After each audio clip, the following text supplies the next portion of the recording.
Is banking system going to collapse?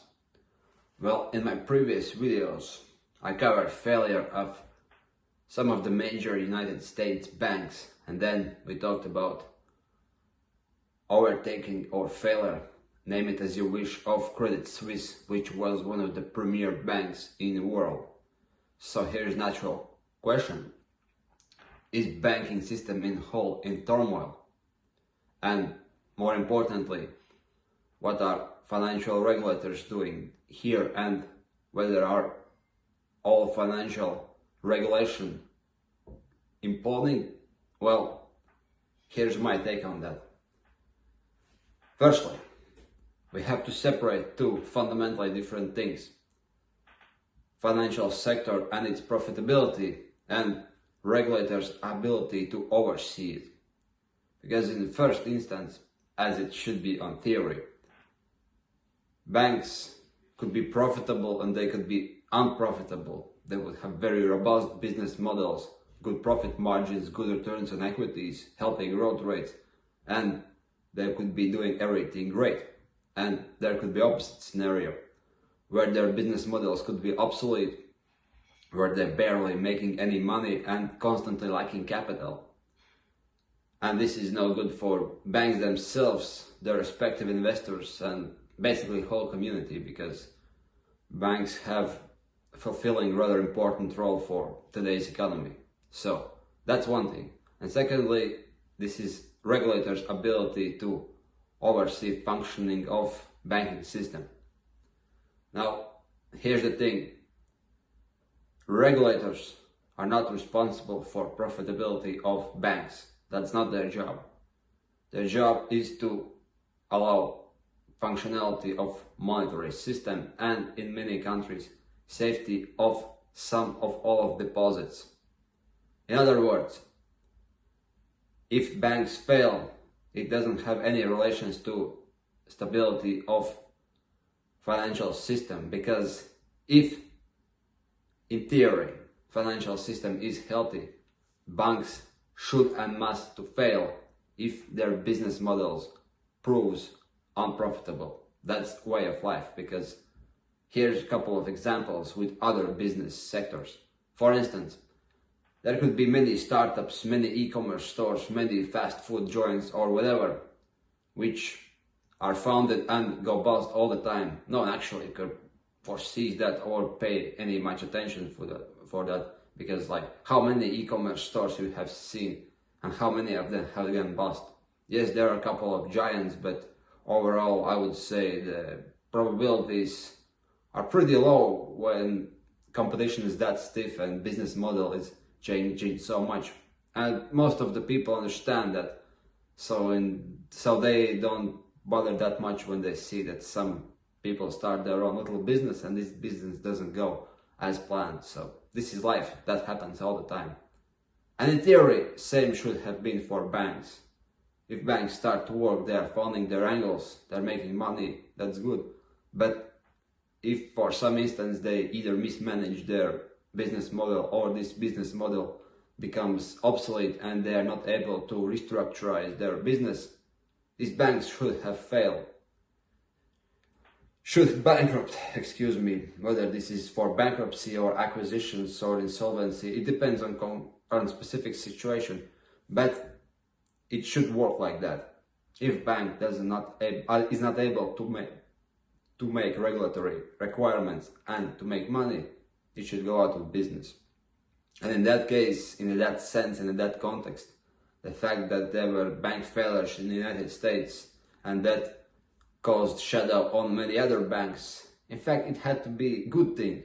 If Federal Reserve is able to provide safety for depositors, most of these banks should go out of the business. And that would only improve financial stability, not decrease it.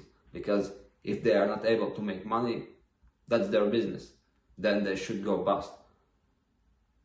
The problem was that in 2008, this old business model, when bad banks went out of the business, was destroyed by the term so-called too big to fail, because Regulators at that time perceived that banks are too big and important to fail, and they bailed them out, which gave initiative and idea that if some bank go out of business, it would destroy financial system as we know it. And I think fundamentally that was not, I wouldn't say that was the single worst decision they could make, but that certainly was not the best model, because it created false illusion and false perception that every bank should make money, and if they don't make money, they have to be supported by government, and they certainly shouldn't fail. That's fundamentally wrong. Banks must fail, and banks must go out of the business, and more unprofitable banks will go out of business, the better it will be for financial system, because it will be able to clear itself. And only strong players should be able to do their business. And if there will be more failures, I would say that would be only good. Now, I'm not propagating here some ideas that we have to go away from fractional banking towards Bitcoin or XRP or whatever.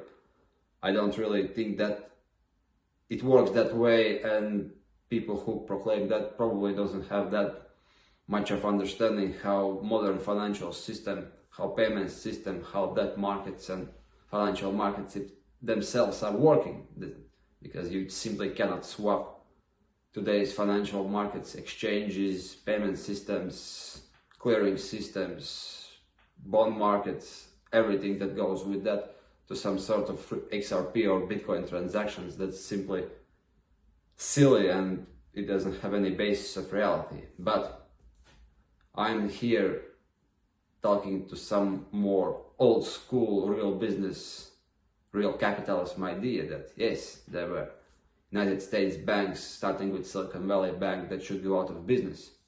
Good that they bankrupted.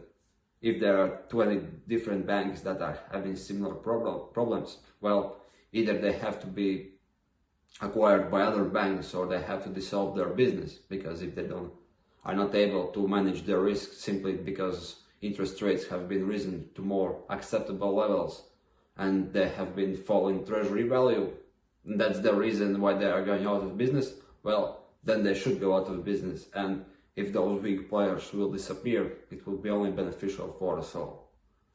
And what will happen there after that, well, of course, no one actually knows that. But I probably think it wouldn't be as deep as it was in 2008, because the regulation is much stricter now as it was then, and at least for now we don't see that there are major players, so-called too big to fail banks, which are in that position as it was with, for instance, Silicon Valley Bank. And banks like Credit Suisse, they had long structural problems, and for instance, banks like Deutsche Bank, which theoretically also has problems. Well, these cases are now nothing new, and regulators knew them and know now very well. So there are now unpleasant surprises as it was in 2008. So doubtly that we will go into that scenario, because also two identical scenarios really happens. But who knows? You know, there are always possibilities that either that quite small percentages of risks eventually materialize, especially if there is some panic or loss in confidence in financial sector. But to conclude, do not confuse profitability of banks with health of financial system. If bad banks go out of business, regulators should ensure only safety of deposits and functioning of monetary system. But those bad banks should go out of business. That will be better for us all. That will be better for financial system. That will be better for banking system. If you are bad, you are no place in the business world. Simple as that. So don't confuse those things. Don't panic and don't say everything will be destroyed if a couple of banks which had bad business models for today's standards are simply having bad time. That's not this. That's not the idea of story. The idea is simply you make money or you go out of business. Regulators have to ensure that, nothing else. So, with that said, of course, if you like this content, make sure you are tuned up and follow and subscribe me, depending on which social media are you watching now. Bye.